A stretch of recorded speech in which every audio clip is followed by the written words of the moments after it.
রাখাইনে মানবিক করিডোর দেয়া আত্মঘাতী সিদ্ধান্ত প্রত্যাহারের আহ্বান হেফাজতে ইসলামের।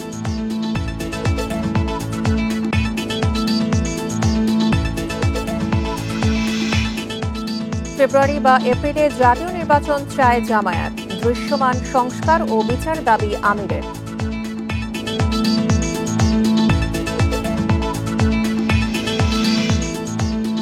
আওয়ামী লীগ রাজনৈতিক দল নয়, সন্ত্রাসী সংগঠন, অবিলম্বে নিষিদ্ধ করার দাবি হাসনাতের।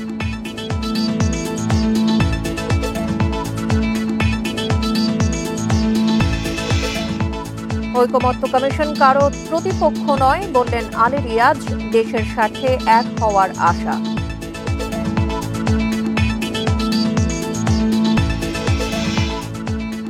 গাজীপুরের কোনাবাড়িতে ঝুটের গুদামে আগুন, নিয়ন্ত্রণের চেষ্টায় ফায়ার সার্ভিসের ৬টি ইউনিট।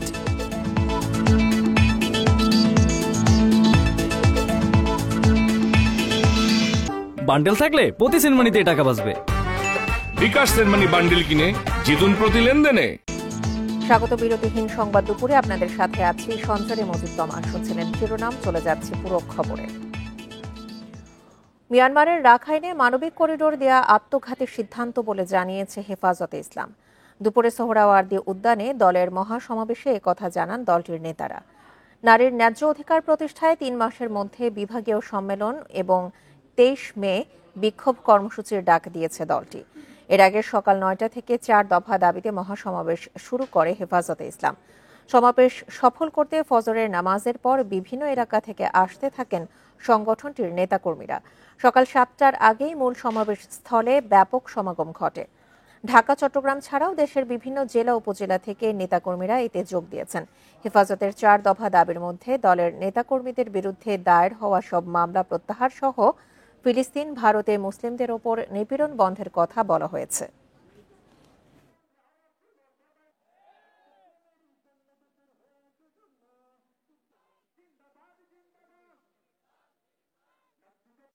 আসলে আজকে আমাদের এই উপস্থিতিটা হচ্ছে এই যে সরকারের সরকারের কাছে যে নারী অধিকার কমিশন যেটা জমা দেওয়া হয়েছে, এটা আসলে নারীদের অধিকার না। এটা আমরা দেখতেছি যে নারীদের অধিকারের নামে, সম অধিকারের নামে আসলে যে নারীদেরকে অমূল্যায়ন করা হচ্ছে। হেফাজতের যে মামলাগুলো আমাদের উলামায়ে কেরামের মধ্যে করা হয়েছে, ওই মামলাগুলো এখন পর্যন্ত সরকারে প্রত্যাহার করে নাই। হেফাজতে ইসলামের মহাসমাবেশ নিয়ে আরো জানাতে কাকরাইল থেকে যোগ দিচ্ছেন আমাদের সহকর্মী বনি ইবনে কামাল। বনি, এই মহাসমাবেশ থেকে তো বিভিন্ন কর্মসূচির ডাক দেওয়া হয়েছে, এর মধ্যে ৩ মাসের মধ্যে বিভাগীয় সম্মেলন এবং ২৩ মে বিক্ষোভ কর্মসূচিরও ডাক দিয়েছে দলটি। আর কি কি কর্মসূচির কথা বলেছেন তারা?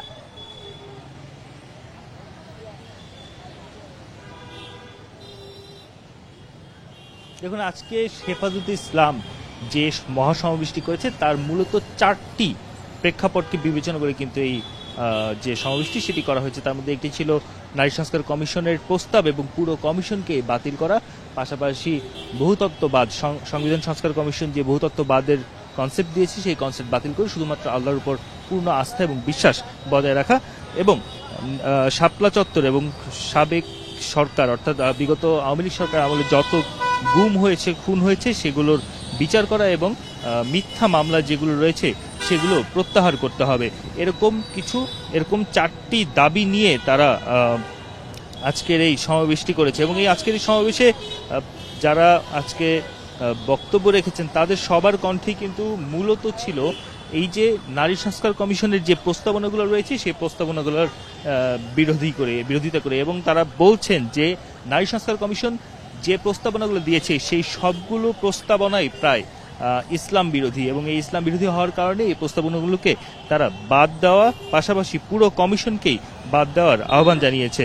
এছাড়াও যেহেতু আপনি জানেন যে হেফাজত ইসলামের যুগ্ম মহাসচিব মামুনুল হক তিনি আজকের এই সমাবেশে ছিলেন, এবং তার বক্তব্যের মধ্যে তিনি বলেছেন যে নারী সংস্কার কমিশন প্রত্যক্ষভাবে আল্লাহর আইনকে কটাক্ষ করেছে, ধর্মীয় অনুভূতিতে আঘাত দিয়েছে, এবং সেই কারণে এই কমিশনের বিরুদ্ধে সরকার কি ব্যবস্থা নেয় সেটা দেখতে চায় হেফাজত ইসলাম। পাশাপাশি এই যে হেফাজত ইসলামের নেতাকর্মীদের বিরুদ্ধে যত মামলা রয়েছে সেই সব মামলা প্রত্যাহারের কথা বলা হয়েছে, সেই সব মামলাকে ভিত্তিহীন এবং মিথ্যা অবান্তর মামলা হিসেবে উল্লেখ করে এই মামলাগুলো বাতিলের দাবি জানিয়েছে এবং শুধু দাবি নয়, এই মামলাগুলো বাতিলের জন্য 2 মাসের আলটিমেটামও কিন্তু দিয়েছে হেফাজত ইসলাম। 2 মাসের মধ্যে যদি মামলাগুলো বাতিল না করা হয় সেই ক্ষেত্রে তারা অন্যান্য আরো কঠোর কর্মসূচি দেওয়ার হুঁশিয়ারিও কিন্তু দিয়েছে। বলছে মামুনুল হক বলছিলেন যে আসলে আওয়ামী লীগের দোসর যারা রয়েছে অথবা আওয়ামী লীগের সমর্থক যারা রয়েছে তাদেরকেও কিন্তু তিনি হুঁশিয়ারি দিয়ে বলেছেন যে শেখ হাসিনা যে পথে গিয়েছে আওয়ামী লীগের দালালরা বা যারা আওয়ামী লীগের দালালি করছে তারাও সেই পথেই যাবে। আমি যদি আপনাকে আরেকটু জানিয়ে রাখতে চাই, এই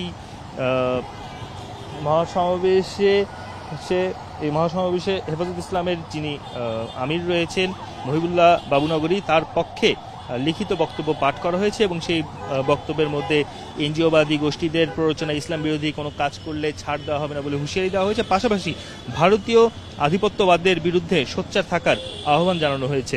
এই যে সমাবেশটি হলো, এই সমাবেশে শুধুমাত্র যে ইসলামিক বক্তারাই বক্তব্য রেখেছেন অথবা হেফাজত ইসলামের বক্তারাই বক্তব্য রেখেছেন তা কিন্তু নয়। এখানে আমরা দেখেছি মাহমুদুর রহমান অর্থাৎ যিনি আমার দেশ পত্রিকার সম্পাদক তিনিও এসেছিলেন এবং তিনিও কিন্তু বলেছেন শাপলা চত্বরে গণহত্যার জন্য শেখ হাসিনার বিরুদ্ধে মামলা দায়ের করার জন্য আহ্বান জানিয়েছে হেফাজতের নেতাদের প্রতি। পাশাপাশি নারী কমিশন তৈরির জন্য আসলে জুলাই মাসে তরুণরা জীবন দেয়নি বলে কিন্তু তিনি মন্তব্য করেছেন। ফ্যাসিবাদের পুনরুত্থান বন্ধে সংস্কার প্রয়োজন, তবে অনেক ক্ষেত্রেই অনেক সংস্কার কমিশন অপ্রয়োজনীয় বলেও কিন্তু তিনি মন্তব্য করেছেন। এই যে মহাসমাবেশটি হলো, এই মহাসমাবেশে এনসিপি নেতা হাসনাত আবদুল্লাহও কিন্তু যোগ দিয়েছিলেন এবং হাসনাত আবদুল্লাহ বলছেন যে 5 আগস্ট জানিয়ে দেওয়া হয়েছে যে আওয়ামী লীগ এই দেশে আর রাজনীতি করতে পারবে না বা আওয়ামী লীগের পুনর্বাসনের কোনো সুযোগ নেই, সেটি কিন্তু তিনি বলেছেন। পাশাপাশি সম্প্রতি আওয়ামী লীগ নির্বাচন করতে পারবে কি পারবে না সেটি নিয়ে ডক্টর ইউনূস প্রধান উপদেষ্টা যেই মন্তব্য করেছেন সেই মন্তব্যের কড়া সমালোচনাও করেছেন হাসনাত আবদুল্লাহ। আওয়ামী লীগ রাজনৈতিক দল নয়, তাকে সন্ত্রাসী সংগঠন হিসেবে আসলে চিহ্নিত করতে চায় হাসনাত আবদুল্লাহ। তিনি বলছিলেন যে শাপলা চত্বরে শহীদদের তালিকা তৈরি করে সেটা প্রকাশ করা উচিত এবং সেজন্য হেফাজত ইসলামকে আসলে সবচেয়ে বেশি ভূমিকা রাখার জন্য তিনি আহ্বান জানিয়েছেন। এছাড়া অন্যান্য যারা জানাবেন, হেফাজতের এই সমাবেশে কি সব দলের নেতারাই অংশ নিয়েছেন? রিজিমের যেই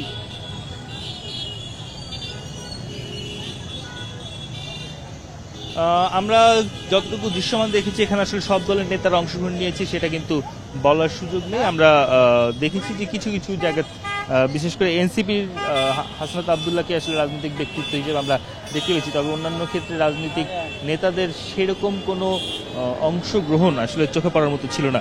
আমি যদি আপনাকে আরেকটু জানিয়ে রাখতে চাই, এই যে যেই সমাবেশটি হলো এই সমাবেশের মধ্যে তারা কিন্তু একটি ঘোষণাপত্র পাঠ করেছেন এবং সেই ঘোষণাপত্রে 12টি পয়েন্ট রয়েছে বা 12টি দাবি রয়েছে। নারী বিষয়ক কমিশন বাতিল, পাশাপাশি শাপলা চত্বর এবং জুলাই আন্দোলনের বিচার করতে হবে এবং বিচার সম্পূর্ণ হওয়ার আগেই শেখ হাসিনা এবং তাদের দোসরদের যে বা আওয়ামী লীগের যে কর্মকাণ্ড সেটি নিষিদ্ধ ঘোষণা করার দাবি জানানো হয়েছে। পাশাপাশি এই দাবির মধ্যে যেমন রাখাইনে যে মানবিক করিডোর দেওয়া হচ্ছে সেটি নিয়েও সমালোচনা করা হয়েছে, সেটি আসলে উচিত হয়নি বা সেটি আসলে কোনো ভালো সিদ্ধান্ত নয় বলে তারা মন্তব্য করছেন। অর্থাৎ সরকারকে এই সিদ্ধান্ত থেকে ফিরে আসা প্রয়োজন বলেও তারা মন্তব্য করছেন।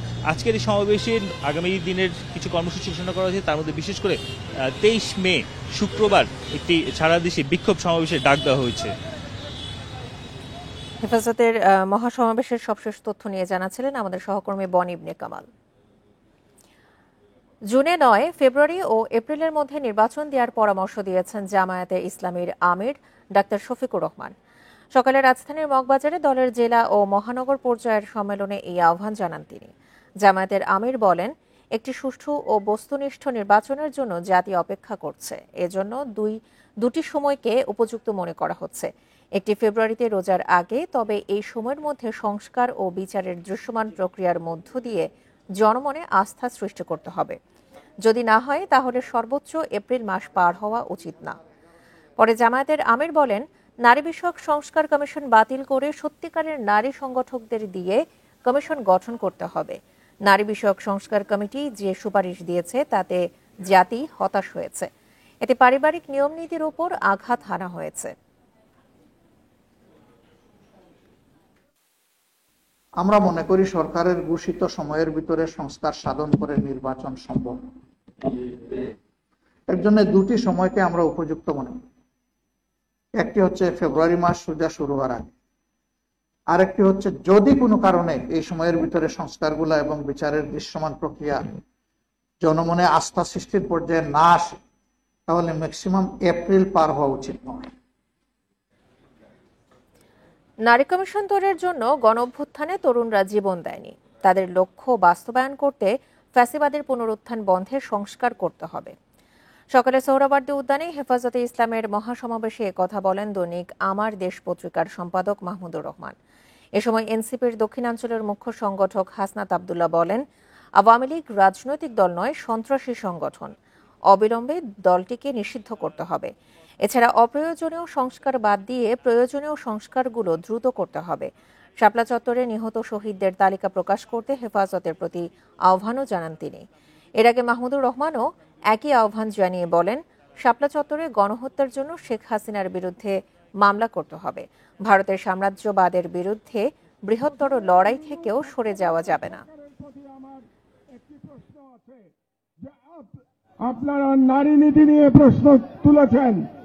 এ ব্যাপারে প্রথমে ডক্টর ইউনূস সরকারের প্রতি আমার একটি প্রশ্ন আছে যে আপনারা কেন অপ্রয়োজনীয় ইস্যু তৈরি করছেন? নারী কমিশন করবার জন্য জুলাই বিপ্লবের তরুণেরা জীবন দেয় নাই। আমার ভাই আবরার এবং শহীদ আবু আলিফের রক্তের উপরে পাড়া দিয়ে এই আওয়ামী লীগ বাংলাদেশে আসবে না। এই সংস্কার আমাদের দেশের সবচেয়ে বড় সংস্কার। আওয়ামী লীগকে নিষিদ্ধ করতে হবে। জাতীয় ঐকমত্য কমিশন কারো প্রতিপক্ষ নয়, সুনির্দিষ্ট জাতীয় সনদ তৈরি করাই মূল লক্ষ্য বলে জানিয়েছেন কমিশনের সহ সভাপতি ডক্টর আলী রিয়াজ। সকালে জাতীয় সংসদ ভবনের এলডি হলে 12 দলীয় ঐক্য জোটের সঙ্গে সংলাপে বসার আগে এ কথা জানান তিনি। আলী রিয়াজ বলেন, দলগুলোর মধ্যে মতপার্থক্য থাকবে। নেতাকর্মীরা জাতীয় স্বার্থে নিজ নিজ অবস্থান থেকে কথা বলবেন, আবার ছাড় দেওয়ারও মানসিকতা থাকতে হবে। সব বিষয়ে একমত হওয়া সম্ভব না হলেও রাষ্ট্র গড়ার ক্ষেত্রে সবাই একমত হতে পারবেন বলে আশা প্রকাশ করেন আলী রিয়াজ। পরে বিএনপির সমমনা 12 দলের পক্ষে ন্যাশনাল পিপলস পার্টির চেয়ারম্যান ফরিদুজ্জামান ফরহাদ বলেন, গত 1.5 দশক দেশের গণতন্ত্র ও মানুষের অধিকার প্রতিষ্ঠায় আন্দোলন সংগ্রাম করেছে গণতন্ত্রকামী দলগুলো। দলগুলো মনে করে ঐকমত্যের ভিত্তিতে দেশকে গড়ে তুলতে হবে। পাশাপাশি অনির্বাচিত সরকারেরও বেশি দিন ক্ষমতায় থাকা ঠিক নয়। জাতীয় ঐকমত্য কমিশন আপনাদের অবশ্যই প্রতিপক্ষ নয়। অবশ্যই আমরা সকলে মিলেই চেষ্টা করছি, সেই চেষ্টা অব্যাহত থাকবে। সেই চেষ্টারই অংশ হিসেবে আজকে আমরা এখানে একত্রিত হয়েছি। আলোচনা অন্যান্য রাজনৈতিক দলের সঙ্গে হবে এবং তার মধ্য দিয়ে আমরা অগ্রসর হব। আবারও বলি যে আমাদের লক্ষ্য হচ্ছে সুনির্দিষ্ট নির্ধারিত সময়ের মধ্যে একটি জাতীয় সনদ তৈরি করা, যা বাংলাদেশে একটি জবাবদিহিমূলক গণতান্ত্রিক রাষ্ট্র প্রতিষ্ঠার জন্য আমাদের সহযোগিতা করতে পারে।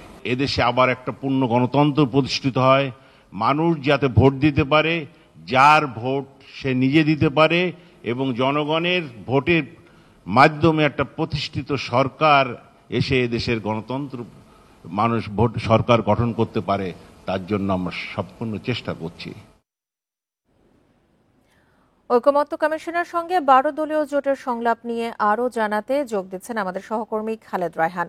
আর রায়হান, ন্যাশনাল পিপলস পার্টি ঐকমত্য কমিশনের কাছে কি কি প্রস্তাব দিয়েছে?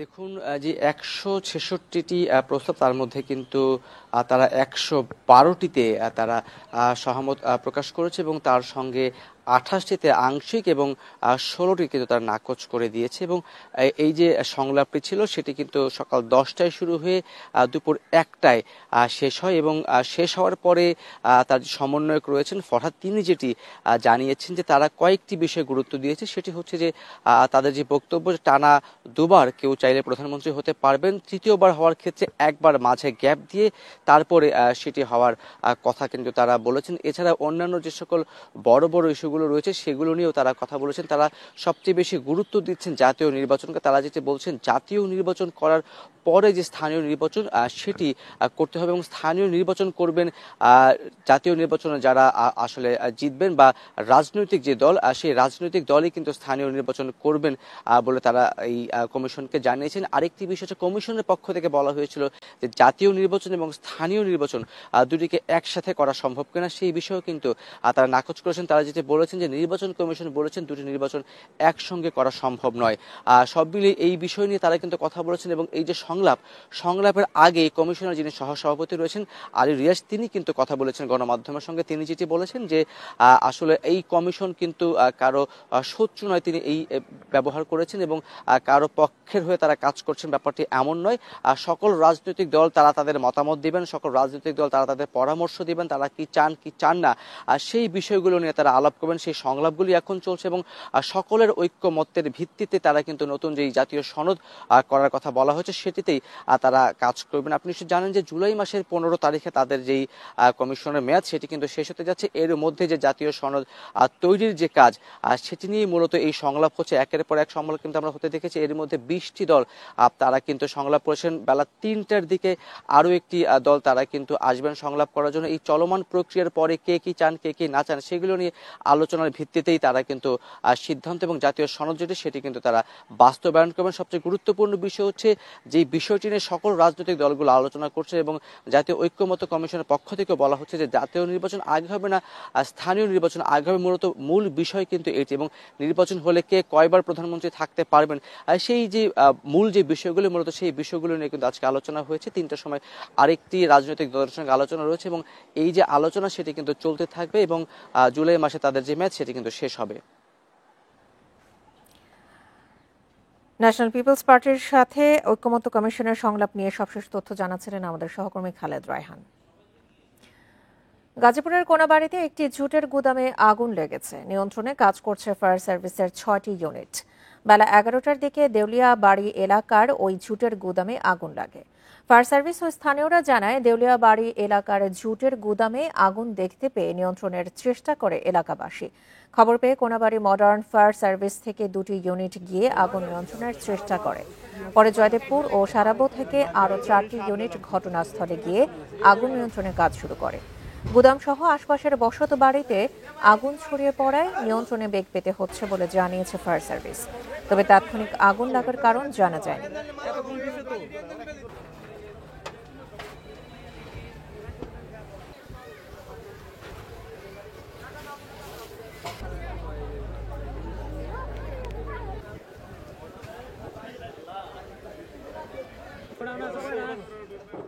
এ বিষয়ে আরো জানাতে গাজীপুর থেকে যোগ দিচ্ছেন আমাদের সহকর্মী আবুল হাসান। আবুল হাসান, আগুন কি পুরোপুরি নিয়ন্ত্রণে এসেছে? কয়টি ইউনিট এখন পর্যন্ত কাজ করছে?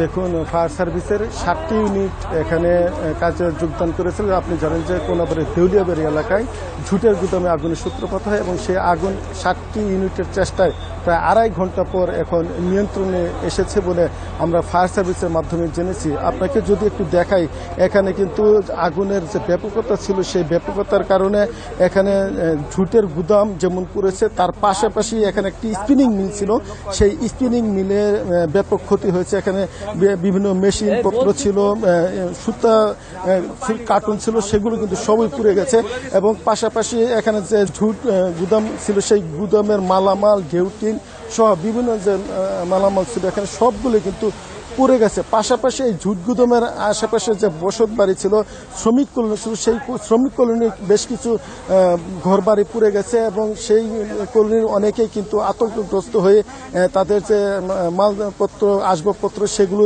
দ্রুত ছড়িয়ে নিয়েছেন এবং তারা কিছুটা অল্পের জন্য তাদের জীবন রক্ষা করতে পেরেছেন। যে কয়েকটি ঘর পুড়েছে সেখানে কিন্তু বেশ কিছু মালামাল তাদের নিতে পারেনি, সেগুলো কিন্তু পুড়ে গেছে এবং ফায়ার সার্ভিসের একজন কর্মকর্তা কিছুক্ষণ আগে গণমাধ্যম কর্মীদের সাথে কথা বলছিলেন।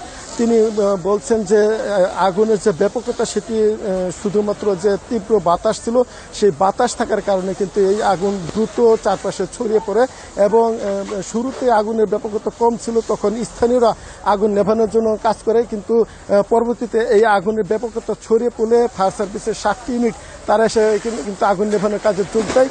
তবে এখানে পানির স্বল্পতার পাশাপাশি এখানে বাতাস বেশি থাকে, আগুন নিভাতে তাদের বেশ বেগ পেতে হয় এবং পরবর্তীতে তারা কিন্তু 7টি ইউনিট আড়াই ঘন্টার চেষ্টায় এখানে আগুন নিয়ন্ত্রণে আনে। তবে আমরা যেটি জেনেছি যে এই ঘটনায় কোনো হতাহতের খবর এখন পর্যন্ত ফায়ার সার্ভিস বা স্থানীয় কেউ নিশ্চিত করেনি, অর্থাৎ কেউ হতাহত হয়নি। আগুন লাগার যে কারণ সেটি তারা তদন্ত করে দেখছেন এবং কি পরিমাণ এখানে ক্ষয়ক্ষতি হয়েছে তারা সেটি তদন্ত করবেন।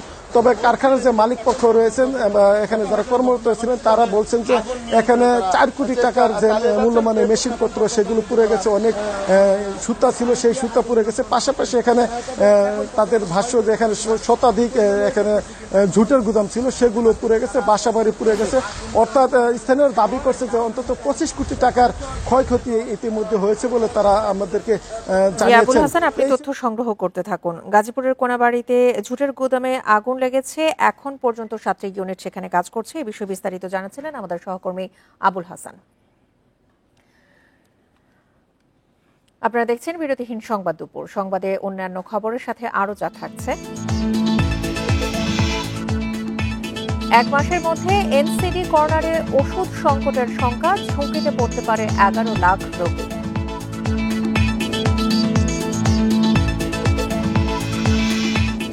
মেট্রো রেলের ত্রুটি সারাতে সব সময় প্রস্তুত থাকবে কর্মী, 5টি স্টেশনে দায়িত্ব পালনের সিদ্ধান্ত।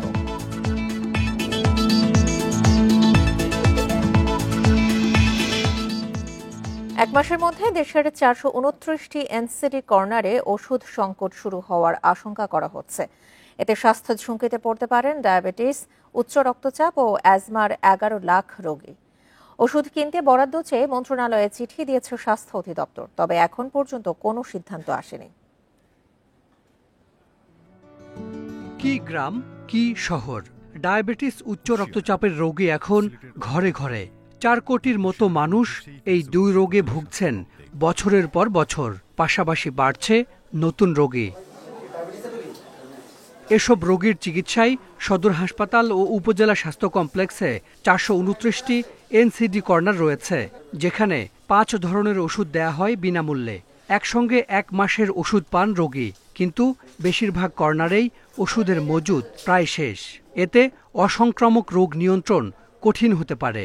সমাজে যে স্তরের মানুষ এই ওষুধগুলো নিতে আসেন, তাদের জন্য এই ওষুধ বাইরে থেকে কিনে খাওয়া আসলে খুবই কষ্টসাধ্য। প্রত্যেকটা ডিজিজের একটা কনসিকুয়েন্সেস, আপনি যদি নিয়ন্ত্রণে না রাখেন আপনার জীবন তো ঝুঁকিতেই পড়বে। কারণ হাইপার টেনশনের বিভিন্ন সাইড ইফেক্ট আছে, স্ট্রোক হতে পারে, কার্ডিয়াক অ্যারেস্ট হতে পারে, হার্ট অ্যাটাক হতে পারে। নতুন অপারেশন প্ল্যান না থাকায় গত 10 মাস ধরে অর্থ সংকটে স্বাস্থ্য বিভাগ। এর প্রভাব পড়েছে পুরো স্বাস্থ্য খাতে। এনসিডি কর্নারের ওষুধ কিনতে 120 কোটি টাকা বরাদ্দ চেয়ে মন্ত্রণালয় চিঠি দিলেও মেলেনি সাড়া। যেহেতু এটা একটা গুরুত্বপূর্ণ সার্ভিস এবং একটা বড় জনগণের একটা বড় অংশ এই সার্ভিস গ্রহণ করে থাকে, আগামীতে যদি ওপি বন্ধ হয়ে গেলে রেভিনিউ বাজেট থেকে এই সার্ভিস যাতে অব্যাহত রাখা যায় সে ব্যাপারেও সরকারের চিন্তাভাবনা আছে। এবং দেশে মোট মৃত্যুর 71 ভাগই অসংক্রামক নানা রোগে। ওষুধের সংকট বেশি দিন চললে মৃত্যু ঝুঁকি বাড়ার শঙ্কা রয়েছে। Hasan Misba, Independent News, Dhaka.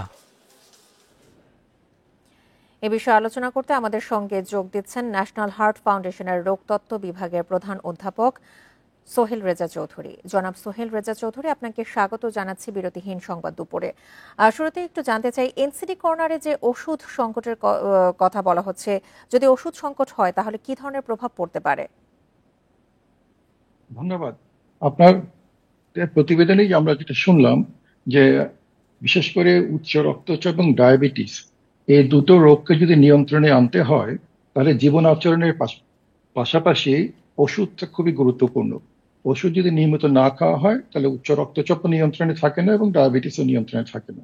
এবং আমরা জানি যে এই দুটোই আসলে হৃদরোগ অথবা স্ট্রোকের একটা গুরুত্বপূর্ণ রিস্ক ফ্যাক্টর। আমরা যদি এই দুটো রিস্ক ফ্যাক্টরকে কন্ট্রোল করতে না পারি তাহলে হৃদরোগের ঝুঁকি এবং স্ট্রোকের ঝুঁকি অনেকাংশে বেড়ে যাবে।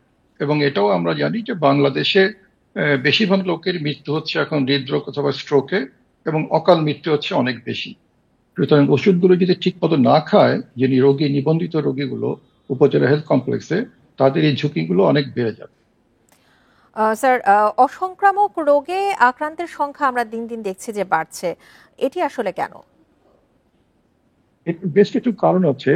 প্রথমত বলা যেতে পারে যে আমাদের জীবন আচরণগুলো অনেক দ্রুত পরিবর্তন হয়েছে। বিশেষ করে অসংক্রামক রোগ, যে 4টা মেজর অসংক্রামক রোগ, হৃদরোগ, স্ট্রোক, ক্যান্সার, ডায়াবেটিস, শ্বাসতন্ত্রের রোগ, এই রোগগুলোর কিন্তু বেশ কিছু কমন রিস্ক ফ্যাক্টর আছে। তার মধ্যে একটা হচ্ছে তামাকের ব্যবহার, যেটা ব্যাপকভাবে আমাদের দেশে আছে, সিগারেট, স্মোকলেস টোবাকো, জর্দা, সাদা পাতা। এছাড়া জীবন আচরণের মধ্যে খাবার দাবার পরিবর্তন হয়েছে। আমরা চর্বিযুক্ত খাবার বেশি খাচ্ছি, লবণ বেশি খাচ্ছি, এগুলো আমাদের উচ্চ রক্তচাপ করছে। এছাড়া ফিজিক্যাল অ্যাক্টিভিটি, শারীরিক কায়িক পরিশ্রম কমে গেছে।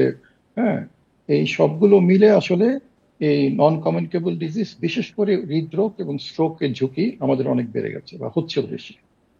আরেকটু বিষয় আপনার কাছে জানতে চাই, বর্তমানে যে স্বাস্থ্য খাতের অবস্থা, এই স্বাস্থ্য খাতের উন্নয়নে কতটা নজর দিচ্ছে অন্তর্বর্তী সরকার? দেখুন, এই বর্তমানে সরকারের আমলে কিছু মেজর পরিবর্তন হয়েছে। তার মধ্যে একটা হচ্ছে স্বাস্থ্য খাত আগে একটা অপারেশন প্ল্যানের আন্ডারে চলতো, সেটা কিনা পরিবর্তন করে অন্যভাবে এখানে অর্থ সংস্থানের ব্যবস্থা করা হচ্ছে বা পরিকল্পনা নেওয়া হয়েছে। এবং এনসিডি কর্নারগুলো আসলে গত 4-5 বছর যাবৎ খুব ভালোভাবেই আসলে উপজেলা হেলথ কমপ্লেক্স বা উপজেলা হাসপাতাল এবং কমিউনিটি ক্লিনিক থেকে উচ্চ রক্তচাপ এবং ডায়াবেটিসের একটা চিকিৎসা ব্যবস্থা তৈরি করে রেখেছে, যেখানে প্রায় 9 লাখের মতো বেশি এখন নিবন্ধিত রোগী আছে। এখন এই যে একটা স্বাস্থ্য ব্যবস্থার পরিবর্তন হয়েছে এর মাঝে, সেটার কারণে আছে অর্থ বরাদ্দে একটু জটিলতার সৃষ্টি হয়েছে, যে কারণে প্রয়োজনীয় অর্থের অভাবে ওষুধগুলো কেনা যাচ্ছে না। আমরা দেখেছি যে গত যখন অপারেশন প্ল্যান ছিল তখন প্রায় 100 কোটি টাকা বছরে লাগতো। এখন রোগীর সংখ্যা অনেক বেড়ে গেছে, সেজন্য প্রায় 200 কোটি টাকার উপরে বছরে লাগবে। তো সেই অর্থ বরাদ্দটা যদি দ্রুত করা যায়, এবং সেখান অর্থ বরাদ্দ হলেই আসলে ওষুধগুলো সাপ্লাই বা সংগ্রহের ব্যবস্থা করা যেতে পারে। অধ্যাপক সোহেল রেজা চৌধুরী, আপনাকে অসংখ্য ধন্যবাদ জানাচ্ছি আপনার মূল্যবান সময় আমাদেরকে দেওয়ার জন্য। বৈদ্যুতিক গোলযোগের মতো নানা ত্রুটি দ্রুত সারিয়ে মেট্রো রেল চলাচল নির্বিঘ্ন করতে এখন থেকে 5টি স্টেশনে নিয়মিত থাকছেন কারিগরি দলের কর্মীরা। এতদিন শুধু উত্তরার দিয়াবাড়ি ডিপোতেই ছিলেন তারা, এখন থেকে শাহবাগ, কারওয়ান বাজার, শেওড়াপাড়া, পল্লবী ও উত্তরা উত্তর স্টেশনেও দায়িত্ব পালন করছেন। এতে মেট্রো রেলের যে কোনো সমস্যার সমাধান মিলবে সহজেই, ভোগান্তি কমবে যাত্রীদের। মেট্রো রেলের রাজধানীর উত্তরা থেকে মতিঝিল রুটে প্রতিদিন চলাচল করছেন 4 লাখের বেশি যাত্রী, কিন্তু অনেক সময় কারিগরি ত্রুটির জন্য বন্ধ হয়ে যায় ট্রেন, বিপাকে পড়েন যাত্রীরা। এ ধরনের সমস্যা দ্রুত সমাধানে নতুন উদ্যোগ নিল কর্তৃপক্ষ। এতদিন মেরামতের জন্য নিয়োজিত কর্মীরা বসতেন শুধু দিয়াবাড়ির মেট্রো রেল ডিপোতে।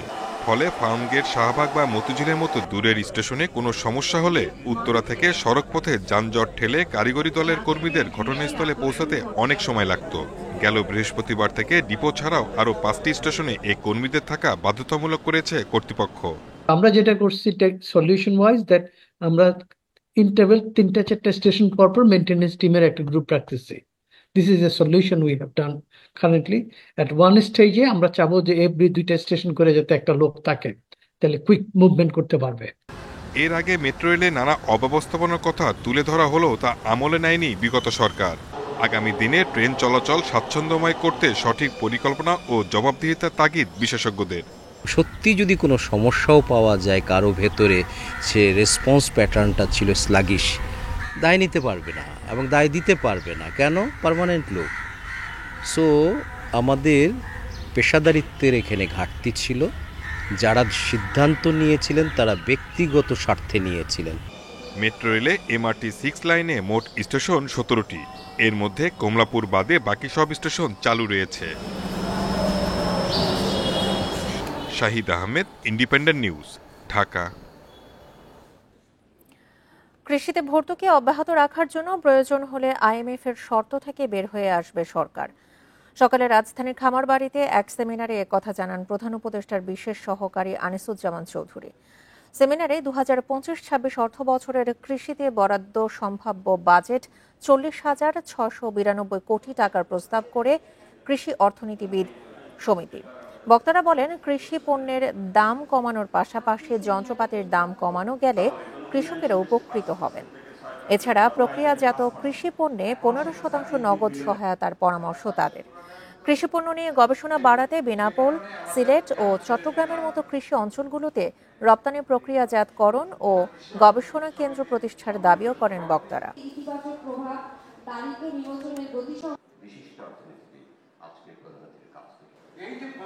আইএমএফ অনেক শর্ত দিচ্ছে সাবসিডি তোলার জন্য, আপনারা জানি খুশি হবেন।